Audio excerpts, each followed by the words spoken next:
Hello, and welcome to the podcast Buffy and the Art of Story Season 4. If you love Buffy the Vampire Slayer and you love creating stories or just taking them apart to see how they work, you're in the right place. Today we are talking about Season 4, Episode 16, Who Are You?, where Faith and Buffy literally walk in one another's shoes. I am Lisa M. Lilly, novelist and founder of writingasasecondcareer.com. As to Who Are You, in particular, I'll talk about whether the same character, Faith, is both the protagonist and antagonist here, weaving the Adam season arc seamlessly into the main plot and the key subplot, external obstacles that show Faith's internal conflict, and how the body-switching metaphor and two different 3 beats convey the theme, show characters evolving, and move the story. There will be no spoilers except at the end to talk about foreshadowing, but I'll give you plenty of warning.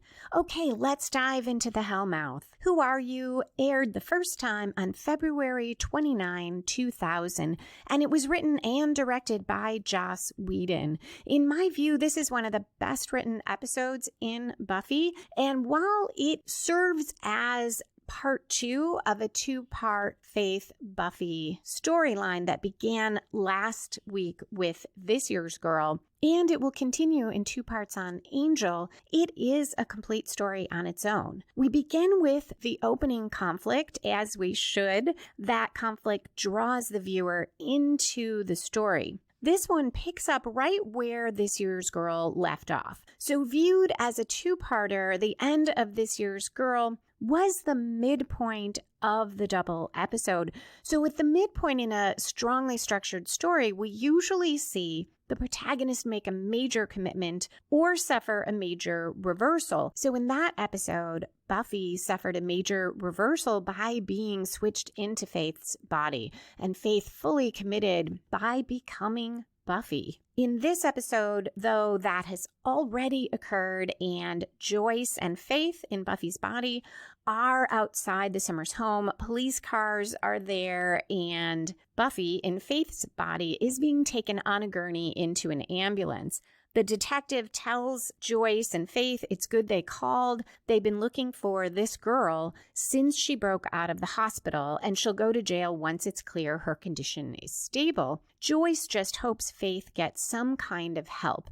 This is a nice transition from the fierce Joyce we saw in the last episode when Faith was holding her by force and Joyce said that Buffy was going to kill her. But now that the threat is neutralized, she can express her compassion for Faith. The camera focuses on Buffy in Faith's body on the gurney. She's barely conscious, and we shift into her point of view. Everything looks fuzzy, and she sees Faith as Buffy taking Joyce's hand and looking at her, basically twisting the knife. And the detective says, "I'm glad we finally got the kid." Faith says, "She's not a kid. I just mean that she's very strong." The detective responds, "Yeah, this Faith chick, definitely dangerous." Faith watches the ambulance pull away and says, "She truly is." Every line of this scene both conveys information or exposition and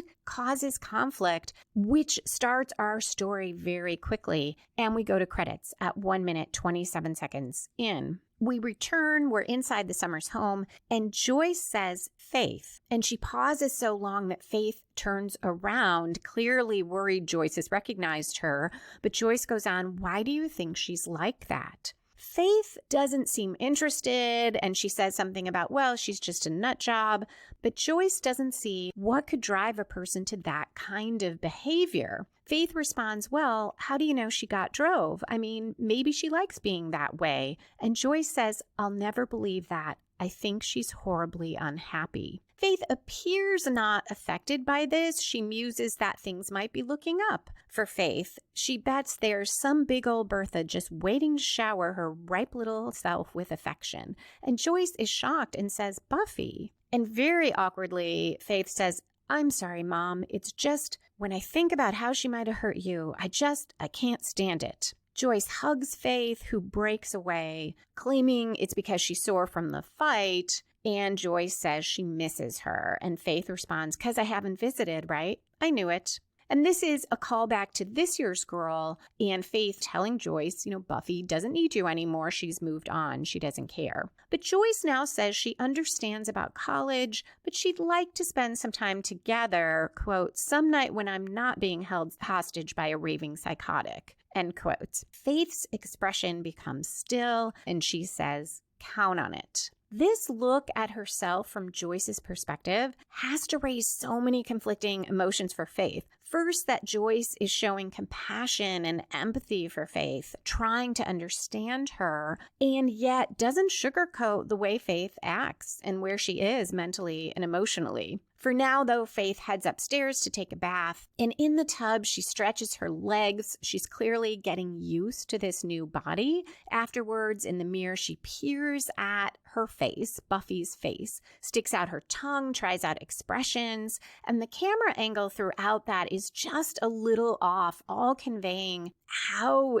Faith feels, how dissonant everything is for her. And she practices saying things she thinks Buffy would say, sounding both oversweet and very exaggerated. So we're nearing 10% of the episode, and typically that's where we see a story spark or inciting incident that gets the main plot rolling. Here, it's very subtle, but I see it as this moment at 4 minutes, 51 seconds in, when Faith shakes her finger at the mirror and says, "You can't do that. It's wrong." This is also the first of a 3-beat on the phrase, "because it's wrong." That sums up the whole story, the theme, the character growth, because here, the first time, Faith has gone from examining Buffy's body and her face to trying out being Buffy the Vampire Slayer. She's mimicking her, but at this point, she is doing a caricature of Buffy. Then she tries multiple other phrases, saying, "You can't do that, it's naughty,"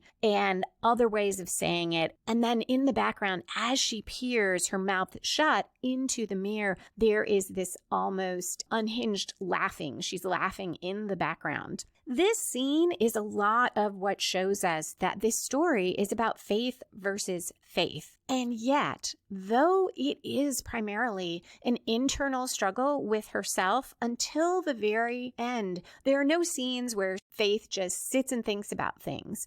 And we don't get Faith doing a monologue or even a dialogue with anyone saying, "Oh, I'm really struggling with these two parts of my nature," which we wouldn't expect from Faith anyway, but we don't have her telling us any of it, yet all the external conflict we'll see, all her conflicts with different characters, the things she does, the obstacles she faces, take us through this story of Faith versus Faith and who Faith is. At 5 minutes, 14 seconds, we cut to Buffy's story. She's in the hospital in Faith's body, kicking, yelling, trying to get away. And she says, "I have to go home. She's with my mother." And there is such panic in her voice, but they just give her more drugs. We cut to Willow and Tara. Willow is wondering where Faith is now, and Tara responds, "Well, you should be safe. Nobody knows you're here. I mean, they don't even know I exist, right? I know all about them," but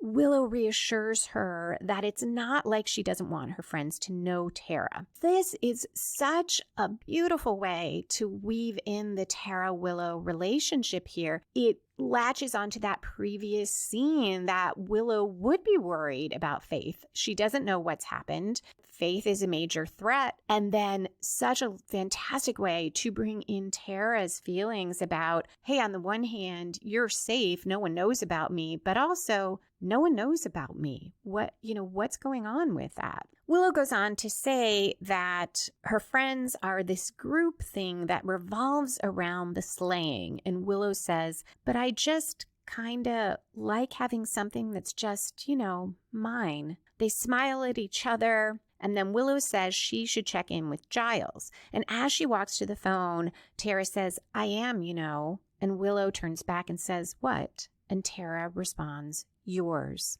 This scene, so powerful, partly because it says so much without directly saying it. Even when Tara says that part about they don't know about me, she doesn't actually say the, hey, why don't you tell your friends about me? Or I feel bad. But Willow answers. She answers the subtext.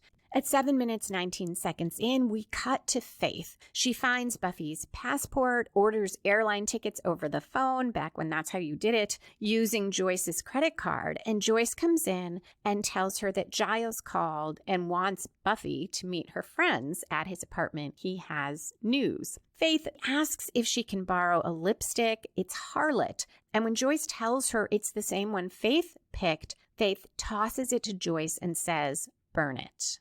Side note, sometimes I watch these episodes in French because I'm trying to get better at it. I've forgotten most of whatever French I learned in high school.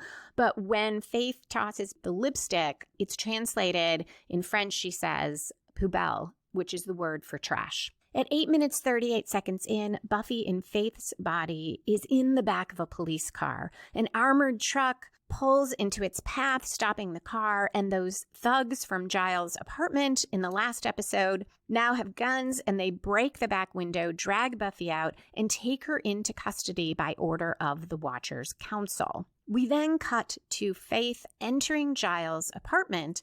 Throughout this scene, we see Faith struggling not just to be Buffy, but with the fact that she doesn't know things that Buffy should know. So here she looks around and says, oh, the Scooby Gang's all here. Willow, Xander, and she looks at Anya, who she's never met, and says, everybody. She happily tells them she kicked Faith's ass. Faith's on her way to the big house. It's poetic justice. Anya says, how's that? And Faith responds, well, she did all those crimes and now she's being arrested. I guess that's just regular justice. It's cool anyway. And this line, the words themselves are fairly Buffy-like, but her delivery is different. And I love the layers of Sarah Michelle Gellar playing Faith, who is trying to be Buffy. Giles tells her that Faith is not in police custody. The Watchers' Council sent a retrieval team, and Faith says, well, yeah, because it worked so well when Wesley tried it. A callback to Wesley in season 3, making everything worse. And Giles explains that this time it's a special crew that does trickier jobs, including murders, and they're taking Faith to England. Now Faith laughs, and she sounds so unlike Buffy that Giles gives her a look, and she says she's sorry. She makes a serious face and says she's just happy and that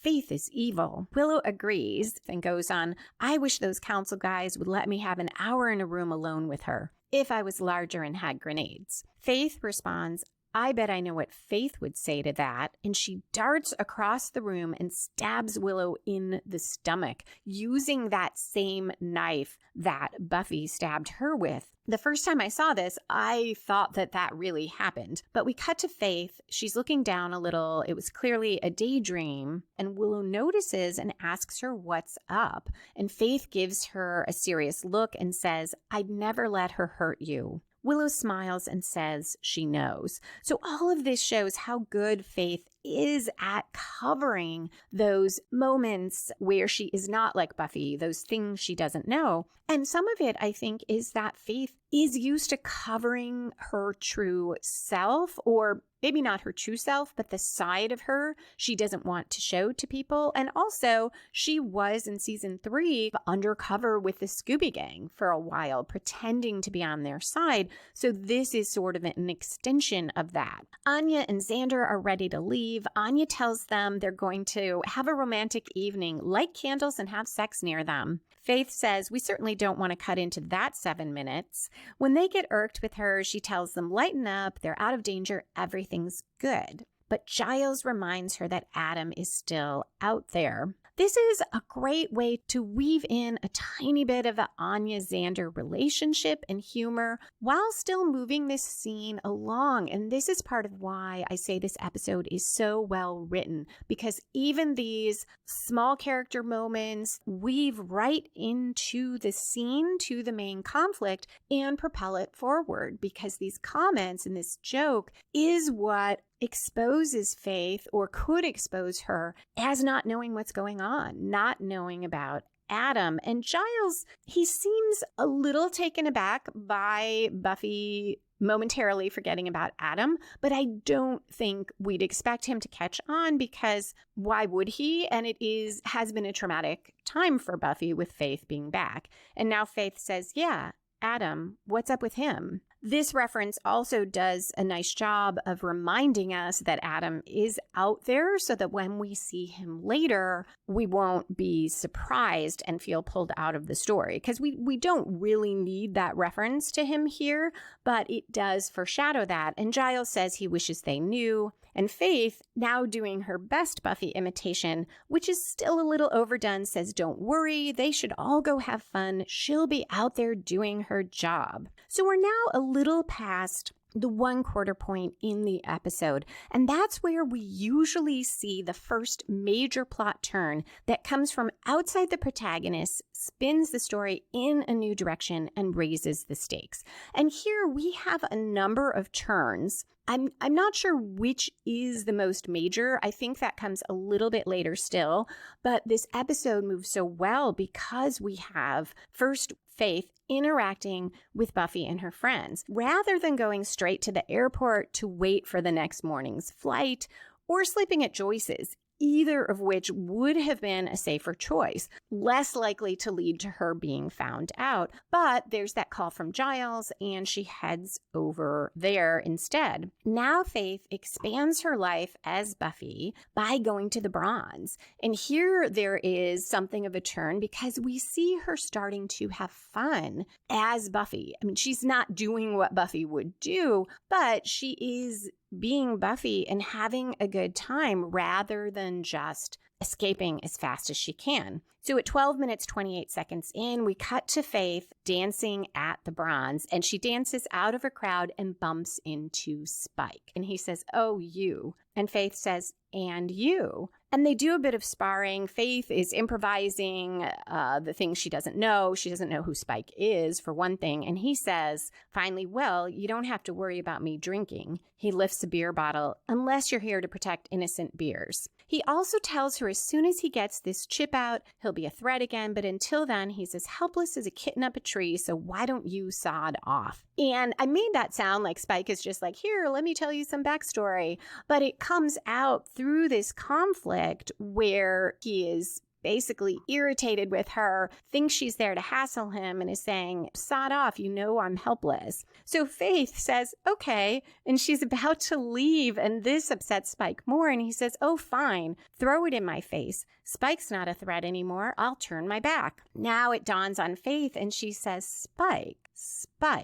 She walks toward him, gets much closer face to face than Buffy ever does, and she says, William the Bloody with a chip in his head. I kind of love this town. And Spike responds, you know why I really hate you, Summers? And she says, because I'm a stuck-up tight-ass with no sense of fun. And Spike responds, well, yeah, that covers a lot of it. So now Faith, perhaps because Spike, she knows, is Buffy's enemy, she feels free to basically be herself in Buffy's body to mess with him. She's got no reason to worry about what he thinks. She continues it saying, because I could do anything I want, but instead I choose to pout and whine and feel the burden of slayerness. And she continues that she could be rich or famous, have anything or anyone. She steps closer, right up against him, runs her hands down his chest and says, even you, Spike, I could ride you at a gallop until your legs buckle and your eyes rolled up. I've got muscles you've never even dreamed of. I could squeeze you until you popped like warm champagne and you beg me to hurt you just a little bit more. And you know why I don't? He gazes into her eyes and she says, because it's wrong. This is the second of our 3-beat on that phrase. And the first time she was caricaturing Buffy. Now she's not trying to sound like Buffy at all, but instead to play with Spike, playing on his perception of her as Buffy. And then she laughs and backs away, still gazing at him. And he tells her when he gets this chip out, they're going to have a confrontation. And after she's out of the frame, he throws his beer bottle against the wall and it shatters. This is the point where it became clear to me that Faith is the protagonist of this episode. So we have those three prongs for a protagonist. The protagonist should actively pursue a goal, be the main point of view character, and have the most at stake. Here, Faith has the most active goal, which is to get rid of Buffy and play out her life as Buffy for as long as she can and enjoy it as much as she can while it lasts. She's also, for the main plot, the main point of view character. We will get a lot from Buffy, who has a very strong subplot, but Faith, we are seeing through Faith's eyes the most often. And finally, she has the most at stake. Her life's in danger. Buffy's life is in danger. Buffy is at risk of losing herself in the sense of the outer world seeing her as Faith, but Faith is at risk of fragmenting herself, of losing her entire self, not just in the eyes of the world, but for herself. Who she is at stake, which is fitting for the title of the episode. But Faith is also the antagonist. The one pushing the most against Faith is Faith. Her struggle with who she is, who she can be as the Slayer, as herself, and who she longs to be. And all of that plays out as she literally walks around in Buffy's body.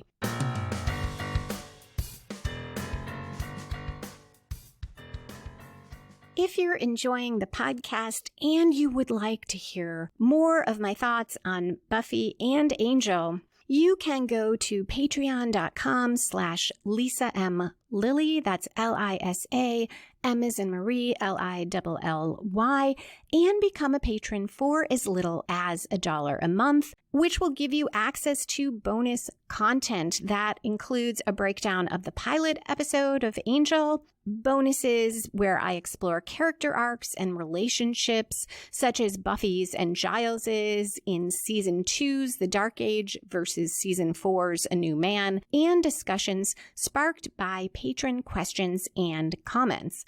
Also, at the $5 a month level, you'll get digital copies of my book, Super Simple Story Structure, which lays out more about the structure I talk about here on the podcast, and of my book, Buffy and the Art of Story, Season 1, Writing Better Fiction by Watching Buffy. Finally, if you are a writer or storyteller looking for some feedback on your plot, either before you finish a first draft or after because you feel like it could be working better. If you subscribe at $25 a month, after 2 months, you are entitled to a critique of your story structure. You can find out more about the patron rewards and become a patron at patreon.com/Lisa M. Lilly. And thank you to all existing patrons and to all listeners for your support of the show. You are what makes it worth doing.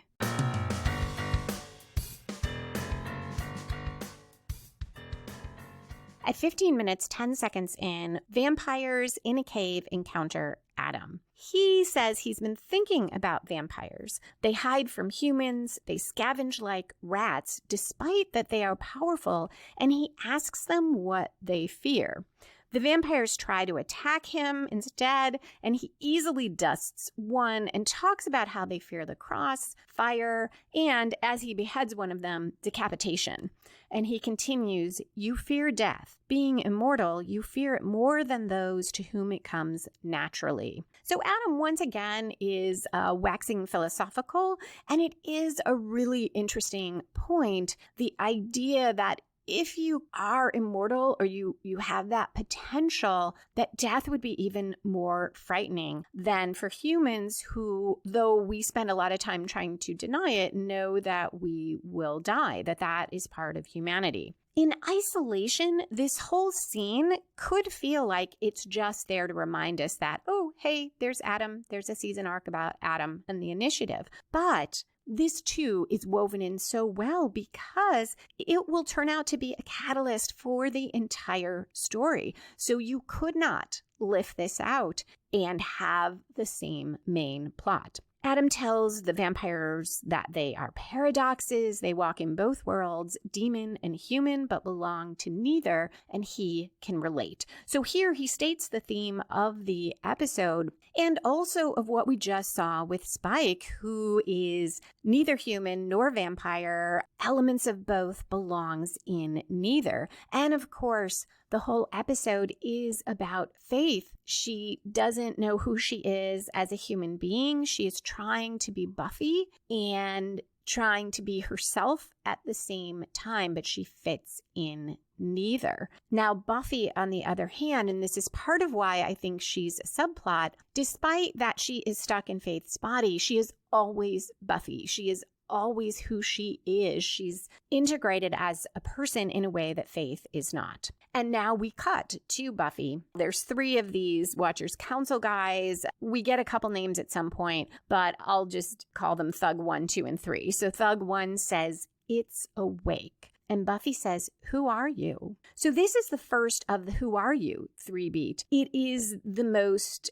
basic use of the phrase. She is literally asking, "Who are you?" You know, I've never seen you. I don't know who you are. I don't know why you've taken me. And the thug tells her their counsel. They're taking her back to the mother country. And Buffy tells him he made a mistake. She's not Faith. She's Buffy. Faith did a spell. They need to find her. And Thug 2 congratulates her. No one's tried that one with him before. When she begs him to call Giles, he points out Giles doesn't work for the council anymore, and neither does Buffy Summers. And Thug 2 says, "What you are, miss, is a package. I deliver the package. I don't much care what's in it." Thug 1 says he cares. She perverted the Watchers Council. She's trash. They should have killed her while she slept. And he spits on her face, and they close the doors of the truck. They've been looking at her through these barred windows. They close it up and leave her alone with this spit dripping down her face. There is so much going on in this scene. For one, and the most obvious level, is Buffy experiences how Faith is treated and gets insight into what that feels like. And then there is the level of it doesn't matter to these guys that she is Buffy, not Faith. And by extension, it doesn't matter to the council which girl is which. Slayers, girls, young women, they're all interchangeable. And there is the element of they're talking about Faith perverting the council, but in the same conversation point out, well, Buffy doesn't work for the council either. So it's almost as if to them, well, it's just as bad. Buffy rejected their guidance. She turned their back on them. So she deserves whatever she gets. That's punishable by death. They may even feel that Buffy took Giles from them. And I feel like Buffy has always had some insight into this. It's part of why she has always felt this affinity with Faith as another Slayer, another one girl in all the world with this powerful council of men. We've only seen men trying to run the show, giving orders, and the isolation, even if we took that away, of being that one girl in all the world with this power, but also this weight of destiny. Buffy's had a little sense of that, but now it is really literally in her face. At 18 minutes, 3 seconds in, Willow and Tara go to the bronze, and Willow's surprised to see Buffy in a group yelling chug, chug, chug, chug to a guy who's drinking a beer or downing a beer. Willow introduces Tara to Buffy, really Faith. Willow leaves to get drinks. Faith observes her and Tara and their body language and says to Tara, "So, you guys been hanging out a lot lately, huh?" And Tara answers, "Yeah, she's really cool." Faith leans back, puts her hands behind her head, and says, "So, Willow's not driving stick anymore. Who would have thought? I guess you never really know someone until you've been inside their skin." Tara looks down, and Faith says, "And Oz is out of the picture?" and goes on and on about how in love Willow and Oz were and how Willow just couldn't get enough of Oz. Tara stutters as she tries to answer, and Faith makes fun of that, asks Tara if she's going to get that sentence out sometime tonight. Willow rushes back and points out a guy who's leading a girl out of the main room, and she says he's a vampire. And Faith tells her it's a good call, and then belatedly realizes she's supposed to do something about that as Willow looks at her expectantly, and Faith says, so I should slay him. She grabs a pool cue on her way out of the main room. In a sort of back hallway, she fights and stakes the vampire while the girl cowers in a corner, and Faith tells her she'll live. The guy is gone. So this is the episode midpoint. For the two-parter, it would be the three-quarter plot turn, the last major turn that should grow out of the midpoint, which here in the two-parter was that body switch and take the story in a new direction. So it definitely does that, but it is also a reversal of sorts for Faith. At 21 minutes, 12 seconds in, which is exactly the middle of this episode, the girl grabs Faith's hand, looks her in the eyes, and tearfully thanks her, very heartfelt. And now Faith half shrugs, says, yeah, it's cool, and walks away. And I see this as a reversal because this is that first moment where she really feels the wonderful part of being the quote-unquote good slayer, where she genuinely helps someone and is appreciated. Because remember, in season 3, Enemies, where she played that trick on Buffy, and Buffy in turn played a trick on her to expose her as working with the mayor, and Faith was raving at Buffy while Buffy was chained up. And one of the things she said was, she comes to Sunnydale, she does all this stuff, and who does everyone thank? Buffy. And now this person is thanking Faith. And Faith has done something. Yes, she did it because she was playing the part of Buffy. She wasn't ready to be found out yet. But it's also exactly what she would do as Faith the Vampire Slayer. And she did many times. But it seems like never had that genuine moment of human connection with someone. And here it is. So this is that moment that spins the story and that sends Faith in what for her must be a confusing new direction with new feelings about what it might be like to, if not be Buffy, to be the Slayer, to tap into a different side of herself, a side of herself that wants to help people. There is also a major turn here because though we don't know it yet, Tara has recognized that Buffy is not Buffy. She may not know what's going on, but she knows something's not right. Faith's smile seems genuine as she tells a worried Willow that the vampire is dusted and all's well in the world. Willow tells her Tara's not feeling well, she's going to take her home, and now Faith becomes more what we think of as herself again and is sarcastic as she nods and says, yeah, you give her whatever she needs. Willow asks if Faith will be in later or is she going over to Riley's, and a slow smile spreads across Faith's face. At 21 minutes 52 seconds in, so not too far past the midpoint of the story, we get Buffy making a commitment. She is banging on the doors or the walls, making a ton of noise, and Thug 3 heads over to the truck. He's got a hypodermic to keep her quiet, but she is ready for him. She grabs him with her feet, yanks him over, gets the chain between her hands around his neck, and says, how about this? I'll be quiet and you can scream, sounding very Faith-like, but we've also seen Buffy say those kinds of things.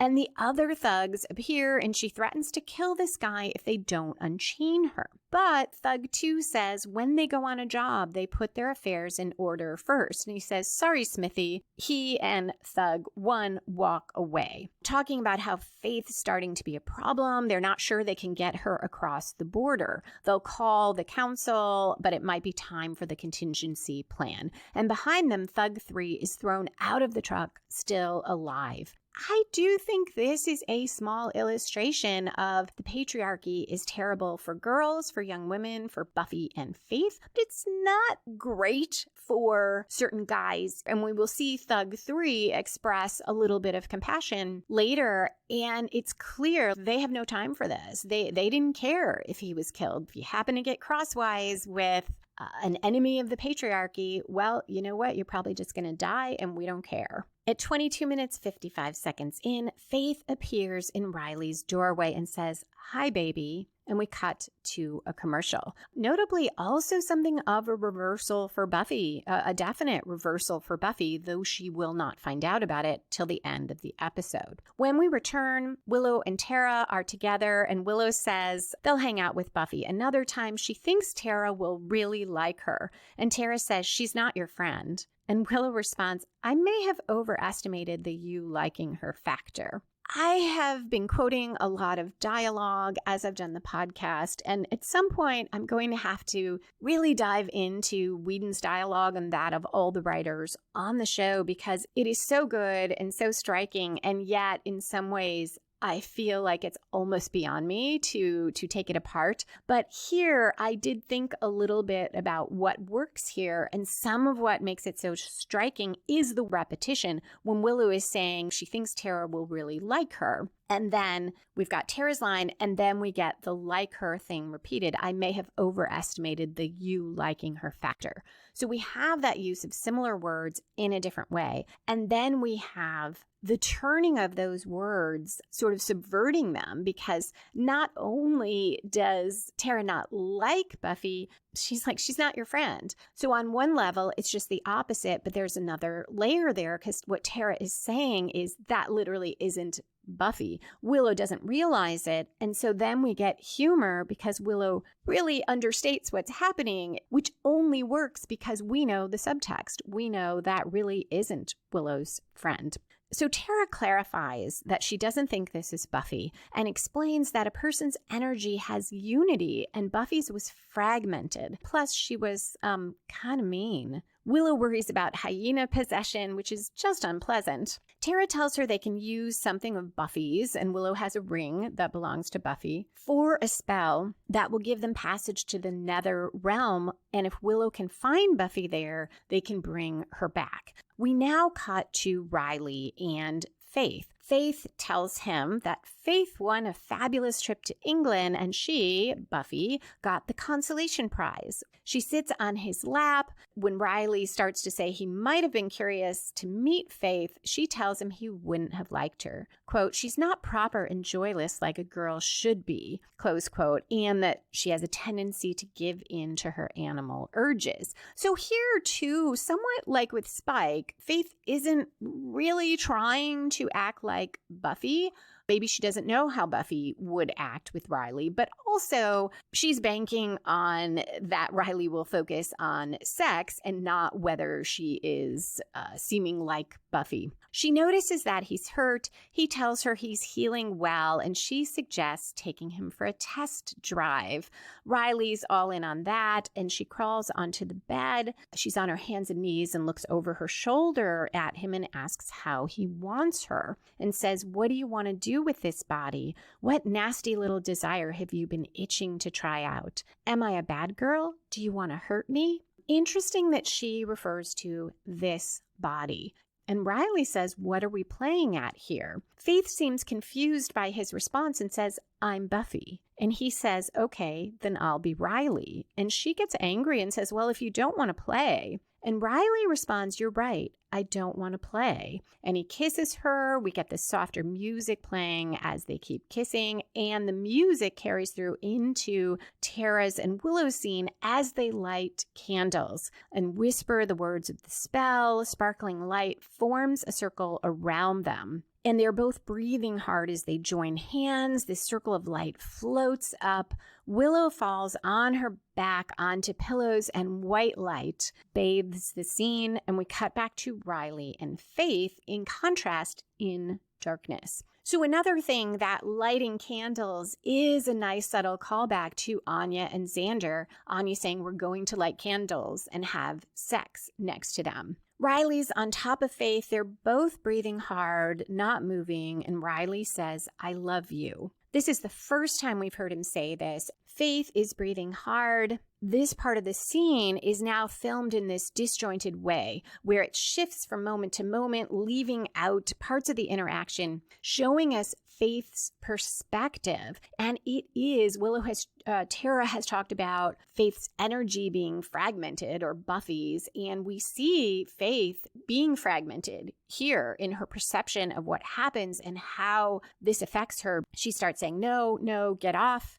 Get off. She starts in a whisper and becomes louder as she pushes him away and gets out of bed. Riley, concerned, asks her what's wrong, and Faith says, "Who are you? What do you want from her?" And it's telling in this that she is reacting emotionally as Faith, but she's asking what he wants from Buffy. She is suspicious on Buffy's part that Riley is manipulating her or trying to by saying, "I love you." So this is the second time that someone explicitly says, "Who are you?" And this time it's not a literal question. Faith knows it's Riley, but she wants to know who he is as a person, and maybe who Buffy is, and maybe who humans are, because I think it's not just that she can't cope with Riley might love Buffy. There's not a place in her worldview for that someone might truly love someone else, and especially in a sexual or romantic context. Riley, of course, is not getting what's happening, and he looks down and says, "Should I not have?" And Faith says, "This is meaningless." Here is one time I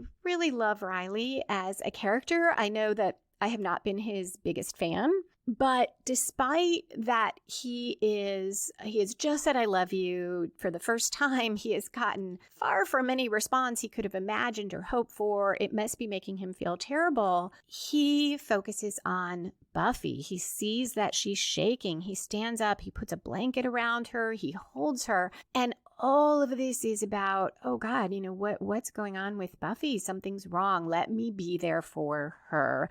And Faith lets him hold her and says, nothing.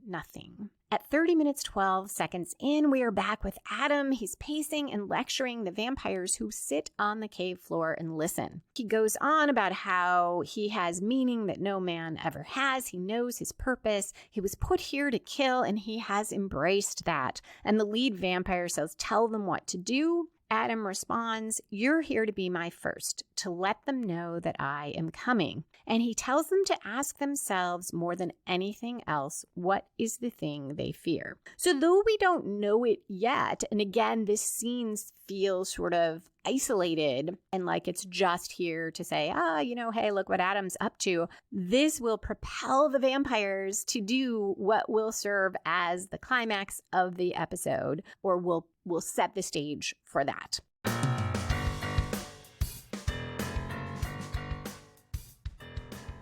If you know someone who loves Buffy the Vampire Slayer but doesn't listen to podcasts, or if you would simply like to revisit Season 1 of Buffy in writing rather than re-listening to the podcast, you can get Buffy and the Art of Story Season 1, Writing Better Fiction by Watching Buffy, in print or in ebook editions.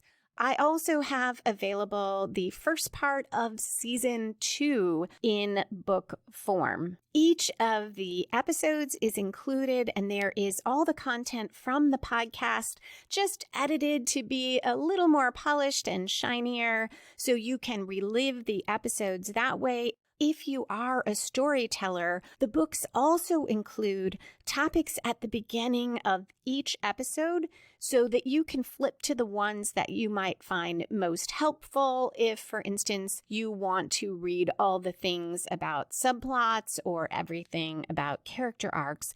And there are questions at the end of each episode to guide you in applying what you learned from it to your own writing. You can find those Buffy and the Art of Story books at lisalilly.com/buffybooks, or search on your favorite ebook or print book retailer.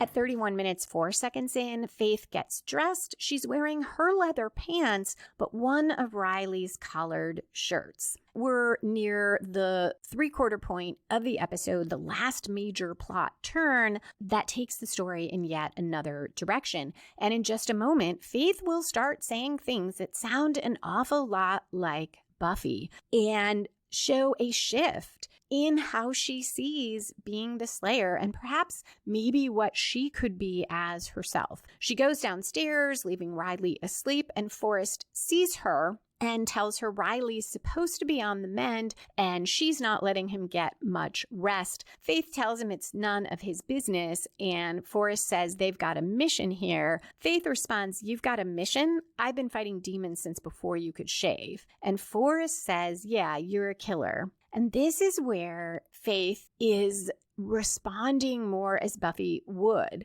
She says, "I am not a killer. I am the Slayer, and you don't know the first thing about me." Forrest asks if she really cares what he thinks, and she snaps back into Faith mode. But interestingly, I think Buffy might also respond this way, and she says she doesn't care.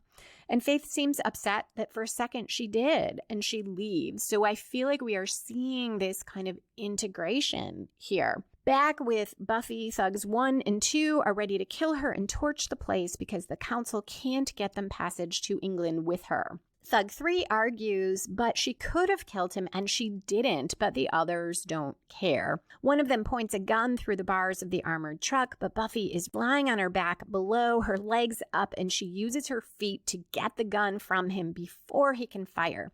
She shoots off her chains, gets out, fights off the thugs, and drives through the warehouse after a little bit of struggle with how to get the truck moving, because remember, Buffy doesn't drive, but she manages to drive away. So this is our 3/4 turn for the Buffy subplot as well. At 33 minutes, 20 seconds in, Faith is at the airport. She gets her boarding pass, and now she is dressed like Buffy. She's wearing a long casual skirt and a light blue sweater. Now we cut to Buffy, still in Faith's body, bursting into Giles' apartment. She tells him not to move and to listen carefully. She's not Faith. And Giles says, "Really?" Because the resemblance is striking.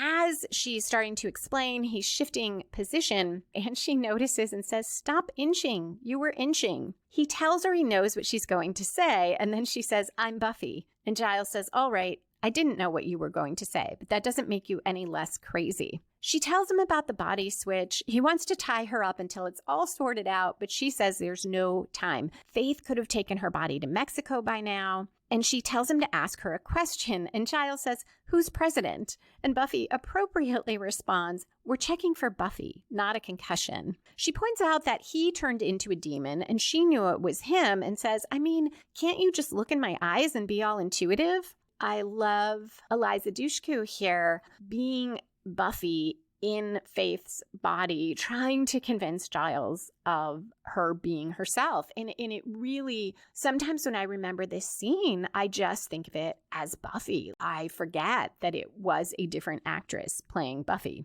Giles says, "How did I turn into a demon?" And Buffy says, "Oh, 'cause Ethan Rain. And you have a girlfriend named Olivia. And you haven't had a job since we blew up the school," which is valid lifestyle-wise. I mean, it's not like you're a slacker type.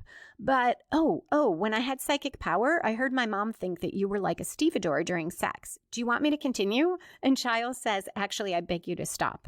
And Buffy responds, "What's a stevedore?" Tara and Willow burst in. Buffy starts to explain, but Willow already knows. And she introduces Tara to the real Buffy this time. And she shows them the home-conjured version of the magical object that allowed Faith to switch bodies. She tells them it should switch them back if Buffy can get a hold of Faith. Xander calls. He's looking for Buffy, tells Giles to turn on the TV. There's a news report about people trapped in a church, and based on what they say, all of them recognize it's vampires keeping these people hostages. So these are those vamps that Adam set in motion. We cut to Faith at the airport watching the same news report, and the reporter says the assailants vowed to kill all the remaining hostages if the police try to storm the church. Faith glances down at her ticket and back at the screen. Such a wonderful, subtle moment where we know she is thinking,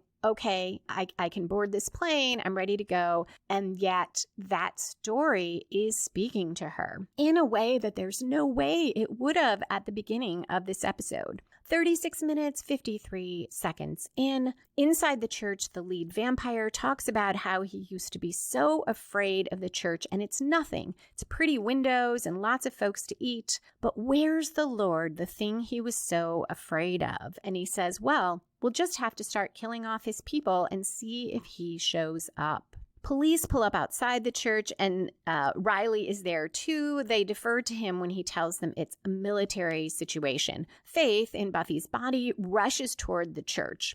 Riley tells her he thinks there are 3 vampires in there. He wants her to wait for the troops that are mobilizing. Faith tells him send in the troops when they get there, but she's going in. He takes her arm and tries to stop her, and she says, don't tell me what to do. I'm Buffy. I have to do this. Such a different inflection on I'm Buffy than she had with him last night. He wants to help. She jabs him hard at the wound in his side and tells him she can't use him. If someone comes out, Riley should get them to safety unless they have fangs. Riley holds his side in pain and watches her storm into the church. So we're now leading up to the climax where the opposing forces have their final confrontation and resolve it, which here will be Faith versus Faith. And the Buffy versus Faith subplot will resolve at the same time. At 38 minutes, 50 seconds in, Faith enters the church. The lead vampire says he told the cops if they sent anyone in, he'd start a massacre.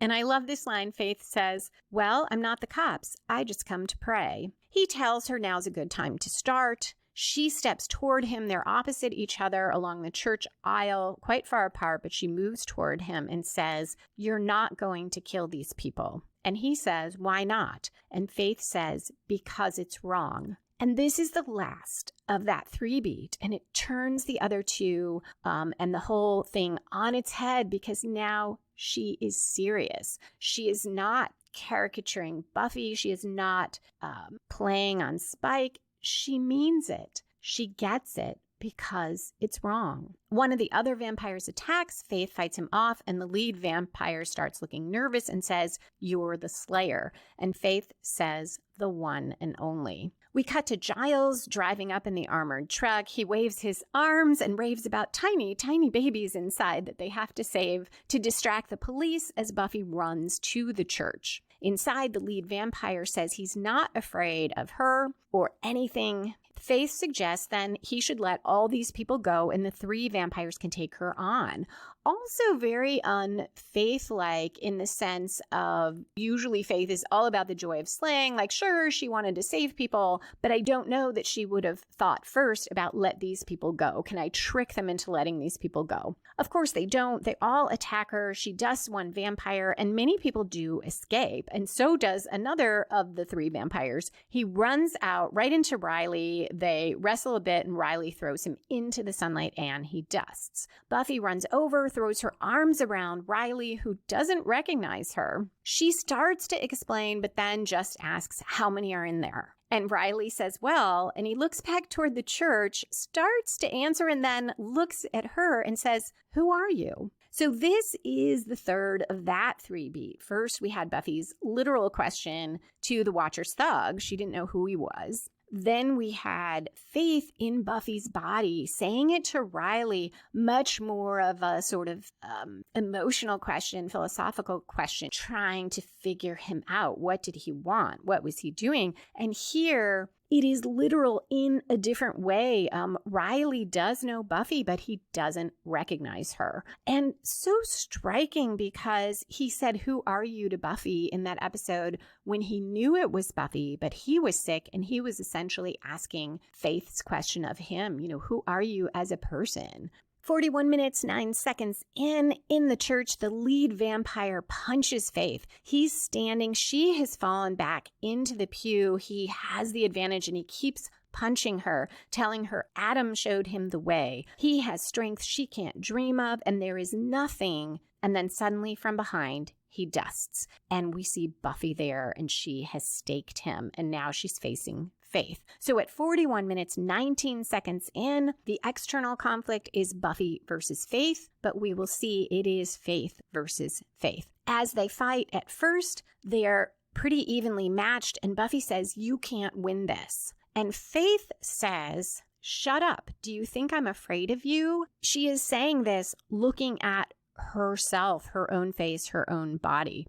She grabs Buffy, throws her on the floor, and while punching her own face, Faith says, "You're nothing. Disgusting, murderous, bitch, you're nothing." And she bangs her own head on the floor and goes on, "You're disgusting." Buffy grabs Faith's hand. There's flashing light. Buffy, now in her own body again, falls back and off of Faith. Faith was already on her back on the floor. She is breathing hard. She looks stunned and so lost. And she first crawls and then stands and runs down the church aisle and out. Buffy watches her go, blinking, puts her hand on her own chest. Now we are at the falling action. This is where we tie up loose ends and resolve the subplots. And that climax, there was lots of build to it, lots of action, but I really do see it as just those moments of Faith talking to herself, beating up herself, and then coming back into her body. So now there isn't a lot to resolve. First, we resolve Buffy's subplot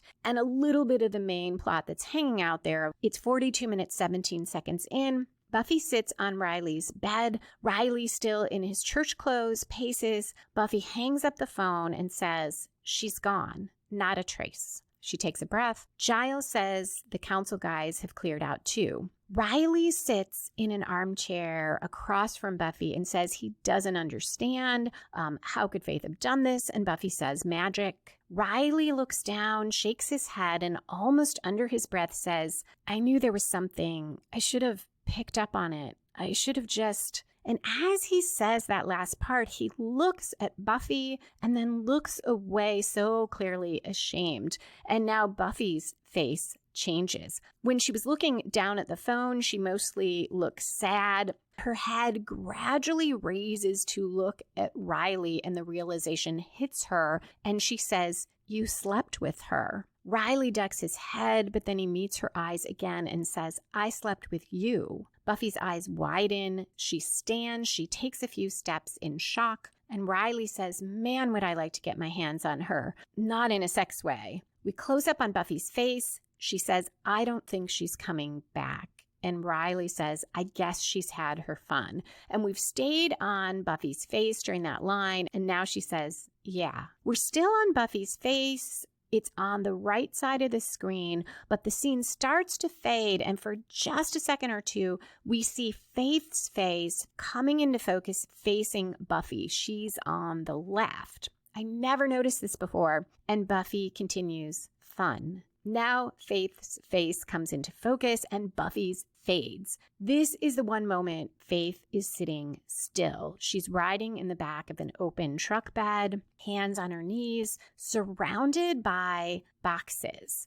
Very nice metaphor, Faith boxed in to her own body again. And she has almost the same sort of devastated stare as Buffy, and we cut to the credits. What a powerful episode in so many ways. That is all I have for it, other than some spoilers and foreshadowing. Thank you so much for joining me for this, and I hope you will come back in 2 weeks. I will be talking not about the next Buffy episode, but about Angel. It is where Faith's story continues in an Angel Buffy crossover episode called 5x5, where an evil law firm recruits Faith to try to destroy Angel. It's the first of 2. And remember, if you want the Buffy and the Art of Story schedule, you can go to lisalilly.com/Buffy schedule.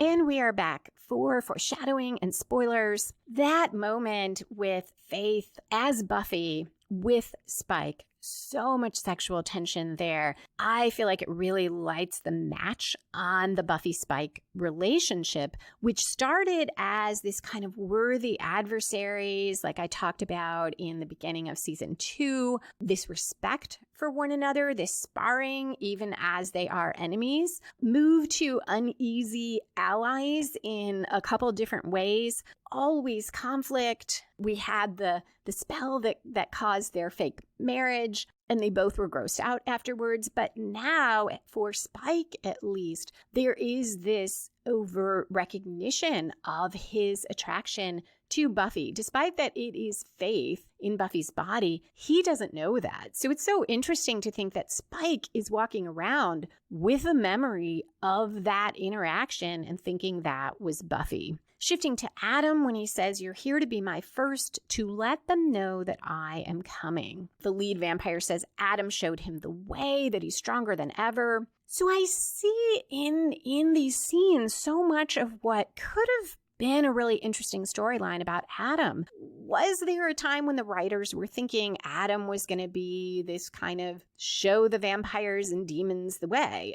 Down the road, we'll get Spike referring to him as I think he says like a really big and ugly Tony Robbins, the self-help guru. And then I think he meant it to say, well, just like Tony Robbins. But we don't ever see Adam doing that. We find out he has just been manipulating everybody to get to this point at the end of the season where he can create this human demon massacre and make more creatures like himself. I do love the penultimate episode where we have the clash between Buffy and Adam. There are many things I love about that, but overall, Adam's plan for me lacks excitement. I'm not as interested as I want to be in it. I would have found it more intriguing if Adam really did see himself as the one to show the way. Now, maybe to him, showing the way means I'm going to show you how I'm going to kill you all and put you back together and recreate you.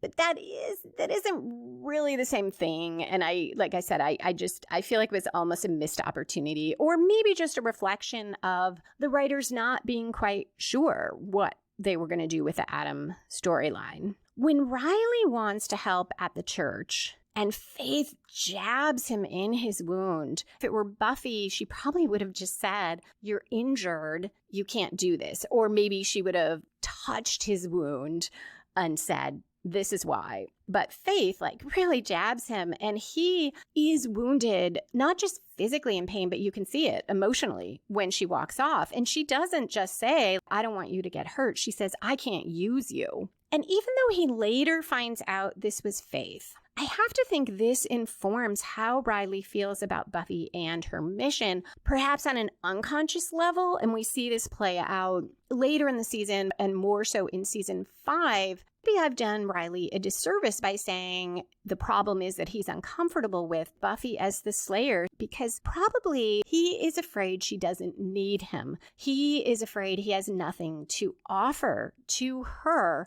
And despite that it was Faith doing that in his mind and heart, I think just as Spike is walking around with that memory of Buffy, in a way coming on to him, playing on his sexual feelings for her, his attraction to her, Riley is walking around with this memory of the person he thought was Buffy saying, "I can't use you." And maybe that's why it's so hard for Riley in season 5 when he feels Buffy is not leaning on him emotionally. It's more understandable to me now that Riley, he needs to feel needed. And that's a very human thing in a relationship. You want to feel that you are giving something. And I think that this leaves him feeling she can't use him. She doesn't need him. And even though he finds out it's Faith, I believe that lingers and we see the effects. Faith's comment about the Watchers Council, well, yeah, because it worked so well when Wesley tried it. Not just a nice callback, but a call forward, a foreshadowing,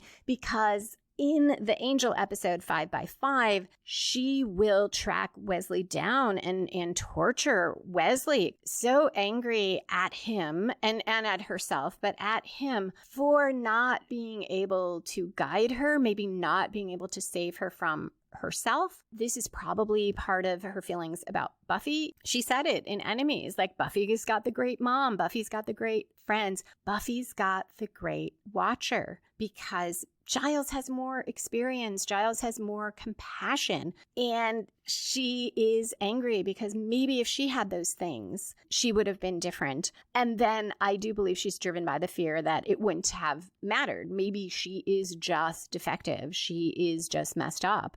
And all of this is played out in these next 2 episodes on Angel. Thank you again for listening. I do hope that you will come back in 2 weeks for the Angel episode 5x5. Music for this episode was written and performed by Robert Newcastle. Buffy and the Art of Story is a production of Spiny Woman, LLC, copyright 2021. All rights reserved.